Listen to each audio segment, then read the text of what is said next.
Hello दोस्तों, आप लोग कैसे हैं? उम्मीद करती हूँ आप लोग बहुत अच्छे होंगे और अपनी पढ़ाई अच्छे से कर रहे होंगे। दोस्तों, आप सभी को बताना चाहूँगी कि इस चैनल पे तैयारी करते हैं हिंदी विषय की उच्च स्तरीय प्रतियोगी परीक्षाओं की, जिसके अंतर्गत दोस्तों इस समय हम कवर कर रहे हैं पीजीटी के सिलेबस में लगी जो कहानी या उपन्यास जो भी लिखे हैं उसके पाठ्यक्रम के अनुसार एक पुस्तक लगी हुई है जिसका नाम है कृतिका भाग 1 कृतिका भाग 2। तो आज हम कृतिका भाग 2 के अंतर्गत पढ़ रहे थे कि ठैया झूलनी हिरानी हिरामा, और यही शिव प्रसाद मिश्र रुद्र द्वारा लिखित ये कहानी है। उसके अंतर्गत एक पार्ट इसका हो गया है। दोस्तों, अगर आप इस वीडियो को देख रहे हैं, आपने पहला वीडियो नहीं देखा तो पहले उसे देख लें, फिर इस वीडियो को देखें। चलिए शुरू करते हैं। यहाँ से हम जो है कि आगे बढ़ाएंगे। एक पार्ट इसका आ चुका। जुलूस में सबसे पीछे जाने वाली खुफिया पुलिस के रिपोर्टर अली सगीर ने भी यह दृश्य देखा। क्या देखा? जो दृश्य वहाँ पे हो रहा था, दृश्य देखा। अपनी फर्राटी मूछों पर हाथ फेरते हुए सजग नेत्रों से मकान का नंबर दिमाग में नोट कर लिया। इतने में ही ऊपर खिड़की का एक पल्ला फिर खुला और तुरंत ही पुनः धड़ाके से बंद भी हो गया। परंतु इसी बीच अली सगीर ने देख लिया कि किवाड़ दुलारी ने खोला था और एक पुरुष ने झटके से उसका हाथ किवाड़ के पल्ले पर से हटा दिया और उसके दूसरे हाथ से पल्ला बंद कर दिया। उस पुरुष की आकृति में पुलिस के मुखबर फेंकू सरदार की उड़ती झलक देख पुलिस रिपोर्टर के रोबीले चेहरे पर मुस्कान की क्षीण रेखा क्षण भर के लिए खिंच गई। इतने तनिक हटकर चबूतरे पर बैठे बेनी तमोली के सामने एक दुअन्नी फेंक दी। क्या की? फेंक दी। तो चलिए, मुखबिर आप समझ लीजिए कि जो मुखबिर शब्द है उसका मतलब है कि वह मुलाजिम जो अपराध स्वीकार कर सरकारी गवाह बन जाए, जिससे माफ़ी दे दी जाए, उसे क्या कहते हैं? मुखबिर, मुखबर। ठीक है, आगे चलते हैं। फेंकू सरदार की चौड़ी और पुष्ट पीठ थपथपा झाड़ू झाड़ती तथा उसके पीछे पीछे धमाधम सीढ़ी उतरती दुलारी चिल्लाई, निकल निकल, अब मेरी देहड़ी डाका तो दांत से तेरी नाक काट लूंगी। क्या कर लूंगी? डाका मतलब देहरी डाका का मतलब होता है लांघना। ठीक है, देसी शब्द में आप समझिए। उत्कट क्रोध से दुलारी के नथने फूल गए थे, अधड़ फड़क रहा था, आंखों से ज्वाला सी निकल रही थी। फेंकू के गली में निकालते ही उसने दरवाज़ा बंद कर लिया। उधर पुलिस रिपोर्टर से आंखें चार होते ही छेपने के बावजूद लाचार सा होकर मुंह उसकी ओर बढ़ा और उधर धीरे धीरे दुलारी आंगन में लौटी। आंगन में खड़ी उसकी संगनियों, मतलब जो सहेलियां हैं, पड़ोसिनों, तो बगल के लोग ने उसकी ओर कुतूहल भरी दृष्टि से देखा, परंतु दुलारी ने उसकी ओर आंख तक न उठाई। सीढ़ी चढ़कर अपेक्षा से झाड़ू अपनी कोठरी के द्वार पर फेंकती हुई वह अपनी कोठरी में जा घुसी। चूल्हे पर बटलोई में दाल चूर रही थी। उसने पैर की एक ठोकर से बटलोई उलट दी। सारी दाल चूल्हे में जा गिरी। आग बुझ गई, परंतु दुलारी के दिल की आग अब भी भट्ठी की तरह जल रही थी।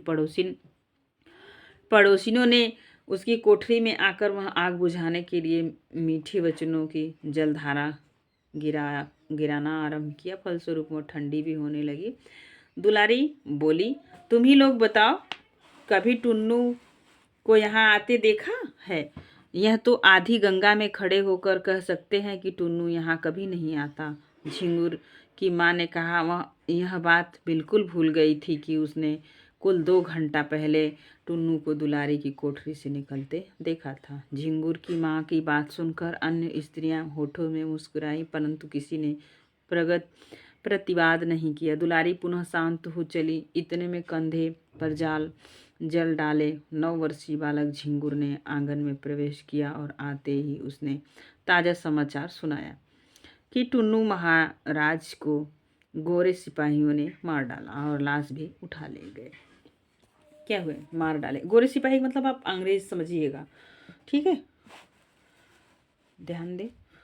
और कोई दिन होता तो दुलारी इस समाचार पर हंस पड़ती, टुन्नू को 2-4 गालियां सुनाती, परंतु आज वह संवाद सुन वह स्तब्ध हो गई। उसने यह भी न पूछा कि घटना कहाँ और किस तरह हुई। कभी किसी बात पर न पसीजने वाला उसका हृदय कातर हो गया उठा और सदैव मरुभूमि की तरह धू धू जलने वाली उसकी आंखों में मेघमाला घिर आई। ठीक है, आगे चलें।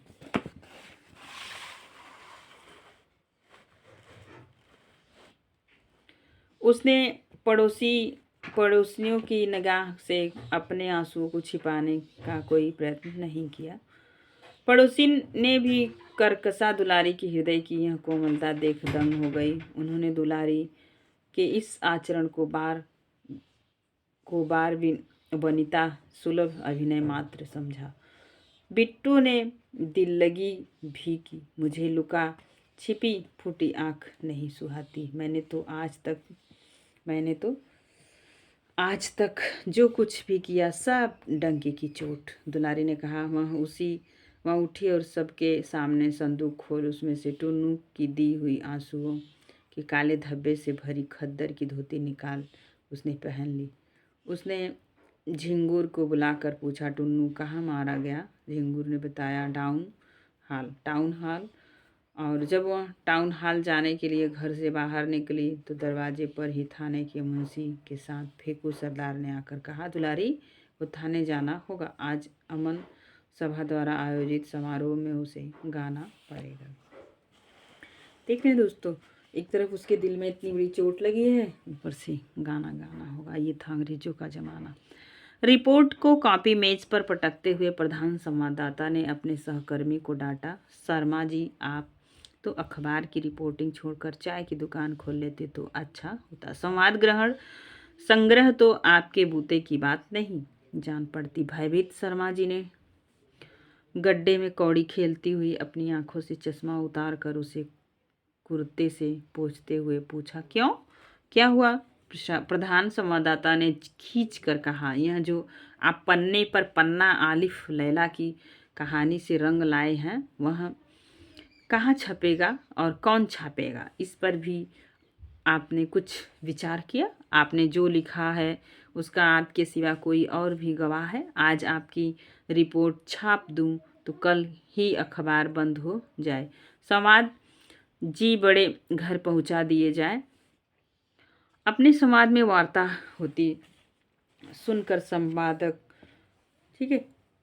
संपादक जी भी सजग हुए। उन्होंने पूछा, क्या बात है? यही शर्मा जी की रिपोर्ट पर झक रहा हूँ, और क्या? प्रधान संवाददाता ने कहा, पढ़िए।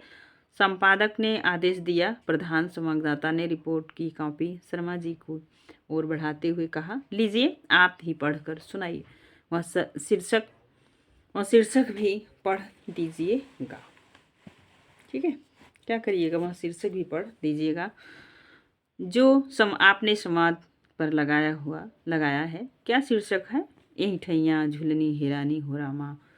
यहीं पे थीम आ गई मेन। पाठक को आप समझिए, सभी पाठकगण आप समझे। झेप भरी मुद्रा में शर्मा जी ने कहा, और फिर धीरे धीरे वह रिपोर्ट बढ़ने लगी। कल 6 अप्रैल को नेताजी की अपील पर नगर में पूर्ण हड़ताल रही। यहाँ तक कि खोचने वाले ने भी नगर में फेरी नहीं लगाई। सवेरे से ही जुलूस का निकलना जारी हो गया। जुलूस पहले निकलती थी खोमचे, मतलब जो ठेला उला लगा के कुछ खिलाने पिलाने का काम, उसी को खोमचा कहते हैं। सुना होगा आपने दादी नानी के मुँह से। गया जो जलाने के लिए विदेशी वस्त्रों का संग्रह करता जाता था, ऐसे ही एक जुलूस के साथ नगर का प्रसिद्ध गजली गायक टुन्नू भी था। उक्त जुलूस जब टाउन हाल पहुंचकर विघटित हो गया तो पुलिस के जमादार अली सगीर ने टुन्नू को जा पकड़ा और उसे गालियां दी। गाली देने पर प्रतिवाद करने पर जमादार ने उसे बूट की ठोंगरी मारी। चोट पसली में लगी, वह तिलमिला जमीन पर गिर गया और उसके मुंह से एक चुल्लू खून निकल पड़ा। पास ही गोरे सैनिकों की गाड़ी खड़ी थी। उन्होंने टुन्नू को उठाकर गाड़ी में लाद लिया। लोगों से कहा गया कि अस्पताल को ले जा रहे हैं, परंतु हमारे संवाददाता ने गाड़ी का पीछा करके पता लगाया कि वास्तव में टुन्नू मर गया है। रात के 8 बजे टुन्नू का शव वरुणा में किए जाते ही हमारे संवाददाता ने देखा। बरुआ नदी थी, ठीक है, संवाददाता ने देखा। इस सिलसिले में यह भी उल्लेख है कि टुन्नू का दुलारी नामनी गौनहारिन से भी संबंध था। कल शाम अमन द्वारा टाउन हॉल में आयोजित समारोह में भी, जिसमें जनता का एक भी प्रतिनिधि उपस्थित नहीं था, दुलारी को नचाया गवाया गया। उसे भी शायद टुन्नू की मृत्यु का संवाद मिल चुका था। वह बहुत उदास थी और उसने खद्दर की एक साधारण धोती मात्र पहन रखी थी। सुना जाता है कि उसे पुलिस जबरदस्ती ले आई थी। वह उस स्थान पर गाना नहीं चाहती थी जहां 8 घंटे पहले उसके प्रेमी की हत्या की गई थी, परंतु विवश होकर गाने के लिए खड़ा होना पड़ा। कुख्यात जमादार अली सगीर ने मौसमी चीज गाने की फरमाइश की। दुलारी ने फीकी हंसकर गाना प्रारंभ किया। उसने कुछ अजीब दर्द भरे गले से गाया, यही ठैया झुलनी हिरानी हो रामा, कासो मैं पूछूं। पास ही में कंपनी बाग के फूलों की खुशबू, कंपनी बाग था, वहाँ की खुशबू से वायुमंडल आमोदित हो उठा था। चारों ओर सन्नाटे छाया हुआ था, जिसे भेद कर दुलारी की स्वर लहरी गूंज उठी। ऐठैया झूलनी है रानी हो रामा, कासो में पूछूं, मतलब वो गा रही है। बूट की ठोकर खाकर दोपहर को टुन्नू जिस स्थान पर गिरा था, उसी स्थल पर दृष्टि जमाए हुए दुलारी ने दोहराया, यही ठैया झुलनी हैरानी हो रामा। और फिर चारों ओर उद्भ्रांत दृष्टि घुमाते हुए उसने गाया, कासो मैं पूछूं, किसके अधर प्रांत पर स्मित की एक क्षीण रेखा सी खींची। उसने गीत का दूसरा चरण गाया। बस उसने यही पूछना चाहा कि आप समझते हैं झुलनी मतलब महिलाओं का गहना बहुत प्रिय होता है। क्या होता है? बहुत प्रिय होता है। वैसे उसका वह दोस्त बहुत प्रिय था, वही वो पूछ रही है। सास से पूछूं, ननदिया से पूछूं, देवर से पूछत ल जानी हो रामा। देवर से पूछत कहते कहते वह बिजली की तरह एकदम घूमी और जमादार अली सगीर की ओर देख उसने ल जाने का अभिनय किया। उसकी आंखों से आंसू की बूंद छहर उठी, या यूं कहिए कि वे पानी की कुछ बूंद भी, जो करुणा में टुन्नू की लाश फेंकने से छिड़की और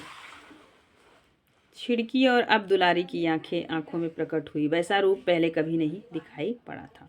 आंधी में भी नहीं, समुद्र में भी नहीं, मनुष्य के गंभीर आविर्भाव में भी नहीं। सत्य है परंतु छप नहीं सकता, संपादक ने कहा। सत्य है, चीज़ें सही हैं, लेकिन क्या करेंगे, पैसे की वजह से उस समय के जो नेता मंत्री थे वो सही चीज़ों को छाप नहीं पा रहे थे। तो दोस्तों ये रहे जो है कि इतने। तब तक आप इन प्रश्नों का भी देखिए कि सीबीएसई किस तरीके से प्रश्न पूछती है बच्चों से, आपसे भी पूछा जा सकता है। तो आज के लिए बस इतना ही। तब तक के लिए अपना ख्याल रखिए और पढ़ते रहिए और अच्छे से मन लगाकर एग्ज़ाम की तैयारी करते रहिए। केबीएस में के पाठ्यक्रम में कृति भाग दो का चौथा अभ्यास जो है अध्याय हमने कंप्लीट कर लिया है। अगर आप वीडियो में यहाँ तक बने हैं दोस्तों तो एक प्यारा सा कमेंट कीजिएगा। धन्यवाद।